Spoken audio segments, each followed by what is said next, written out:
Okay, we're going to try and make this part quick, because I don't need to explain much more than how broken this is. You'll see in the chat when I was testing with Crescendo, it is a damage difference right there. The initial hit is debuffed by Sheltering Link, which right now is 20, which is a 30 reduction supposedly, but it's obviously not a 30 reduction otherwise. It would be 12. It's a little less than that, so I don't know how that mathematically makes any goddamn sense, but it doesn't matter. It's a huge damage cut on base damage. Now the thing you have to remember is, of course, if it's above 48, which for some reason it doesn't care because of Shelter. So obviously if I didn't have Shelter, my auto attack there would be 48, just to make it very clear. And then obviously with Crescendo, you're looking at a 36 on the second hit that it was reduced, and on the third hit it was 76.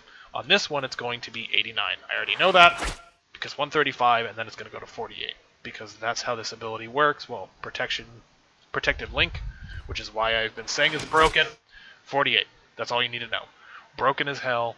Always level these two abilities. These are the only two abilities that you need to level up as Cloth. These other ones are not as important because these will save your team. If they have anything that does burst or any heavy focus fire, you have to have Cloth. Okay, so let's go ahead and pull everything else off that we don't need. So we'll pull that off, we'll pull that off. We're going to put Escaping Shot back on there because that is something that I recommend to have on there. Selfish Healing, of course, because of the fact that you're also going to take very little fucking damage, you're going to have Selfish Healing on there if you want to sustain, but you could also use Demoralizing Shot to help your team remove determination on a target or remove their immunity quicker. So that's very helpful for your team. Or you could have Ensnaring Shot if you want to slow someone. It's really up to you. Those are kind of your only two other options other than Selfish Healing, which, of course, since you're going to take low damage, Selfish Healing might still be good for you, but you can't remove CC from yourself anyways, so you're going to be relying on your team. You are not the main healer. You are the buffer, you are the enabler, you are the cleanser. Someone else should be healing you. And while you might say, oh, but what's the point of the armor if it doesn't heal? It doesn't matter because you pretty much remove, like, you know, if you're fighting in a large fight for whatever ungodly reason, or even if somebody just has Earthquake, you immediately remove 500 damage, basically, from that Earthquake without a fucking care in the world. That's what you do. And even then, just with heal as one, just like that, you already healed 4 times the amount the damage cap allows.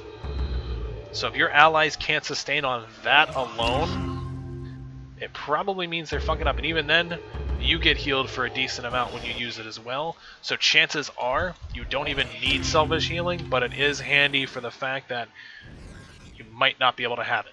So probably a good idea to have it on your bar. And even then, if enemies jump on you, you can AoE silence them. And you get a resistance buff. And you don't care, because you can jump away with Escaping Shot, you can relocate them with Hook Shot, and of course you can save allies with Hook Shot, which is probably the two abilities I would say you would level. You would probably ignore your basic attack and you would level your Hook Shot and your Escaping Shot to 10, so you get the range bonus, because the damage bonus is only 10 or 20 damage on your basic, but I have it leveled because I've been using bow, and I haven't run in a group this season, so obviously I haven't been using Cloth.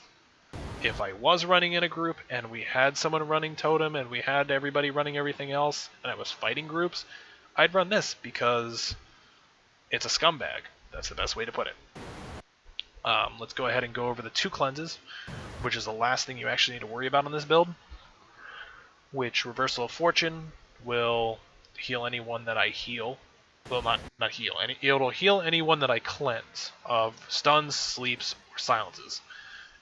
And depending on how many they have on them, they will be healed for more, meaning double or triple. the amount that's listed there. Now, as for Cleansing Reversal, it will remove all negative status effects, which means, anything that Reversal of Fortune doesn't remove, except for slows and roots, because neither of them can remove those.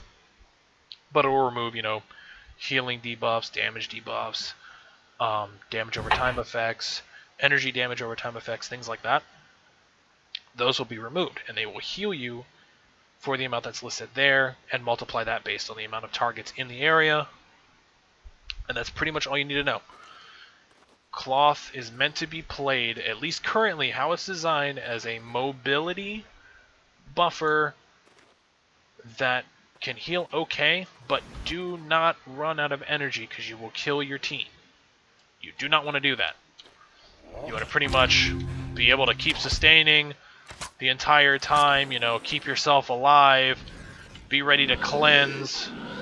Like, you'll notice, like, right there, like, if I, for some reason, had to use all those abilities, I'm already pretty fuckered on energy. You want to make sure to manage this energy. You have no way to manage energy. That being said, public service announcement being Cloth is broken in a group. Do not play this solo, but it is broken. Thank you.